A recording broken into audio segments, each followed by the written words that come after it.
perlembagaan tetapkan bahawa pusat mesti tunai hak-hak dia pada negeri-negeri lain, termasuklah Kelantan, termasuklah mana-mana negeri beberapa pakar sekarang. Itu hak perlembagaan.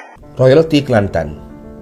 Kelantan telah dinafikan isu hak royalti Kelantan semenjak tahun 1975. Sehingga kini usaha yang berterusan tetap terus dijalankan bagi menuntut bayaran tunai petroleum daripada Kerajaan Persekutuan. Pada tahun 1974, Kerajaan Persekutuan telah meluluskan Akta Petroleum sebagai sumber nasional. Akta ini dinamakan sebagai Akta Kemajuan Petroleum 1974. Akta tersebut bertujuan untuk membuat peruntukan bagi pengeksplorasian dan pengeksploitasian petroleum sama ada di pantai atau di luar pantai oleh suatu perbadanan yang padanya akan diletakkan seluruh pempunyaan dan hak, kuasa, kebebasan dan keistimewaan eksklusif berkenaan dengan petroleum tersebut, dan untuk mengawal penjalanan aktiviti penggunaan dan pemajuan yang berhubungan dengan petroleum dan keluarannya. Sejurus selepas Akta Kemajuan Petroleum 1974 diluluskan, sebuah syarikat nasional minyak telah ditubuhkan, iaitu Syarikat Petroleum Nasional Berhad. Pada Mei 1975, Kerajaan Negeri Kelantan telah menandatangani memberi untuk selama-lamanya dan memindah hak dan meletakkan pada Petronas pemunya mengenai petroleum dan pemberian hak-hak, kuasa, kebebasan dan keistimewaan eksklusif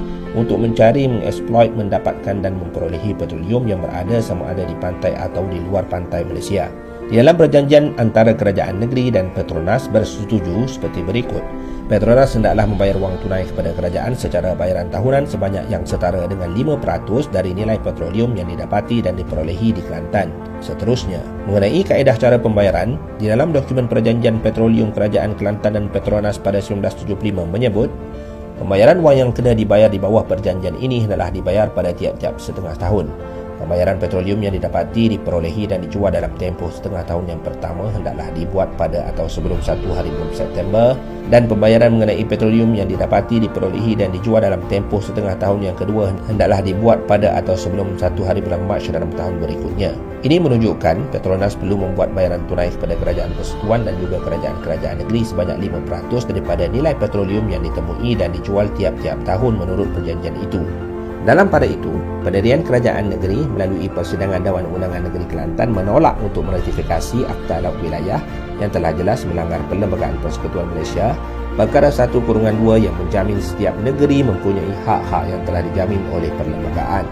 Manakala berdasarkan minit mesyuarat Majlis Kewangan Negara yang bersidang pada 7 Jun 2018 bahawa Kerajaan Persekutuan akan memansuhkan program wang ihsan dan bayaran tunai petroleum akan disalurkan secara terus kepada Kerajaan Negeri Kelantan dan Terengganu tanpa mengira status negeri tersebut. Keputusan ini jelas bahawa Kerajaan Persekutuan telah mula menunjukkan kebersamaan dalam menuruti semangat Perjanjian 1975. Sebagai tambahan, bayaran tunai dan hasil pengeluaran bagi negeri Kelantan telah diperakui oleh Kerajaan Persekutuan dalam persidangan Dewan Rakyat pada 30 Oktober 2019 dan 28 Julai 2020 oleh Menteri Hal Ehwal Ekonomi dan Menteri di Jabatan Perdana Menteri Ekonomi bahawa Petroleum Nasional Berhad Petronas membuat bayaran tunai hasil petroleum sebanyak 5% secara terus kepada Kerajaan Negeri Sabah dan Sarawak masing-masing.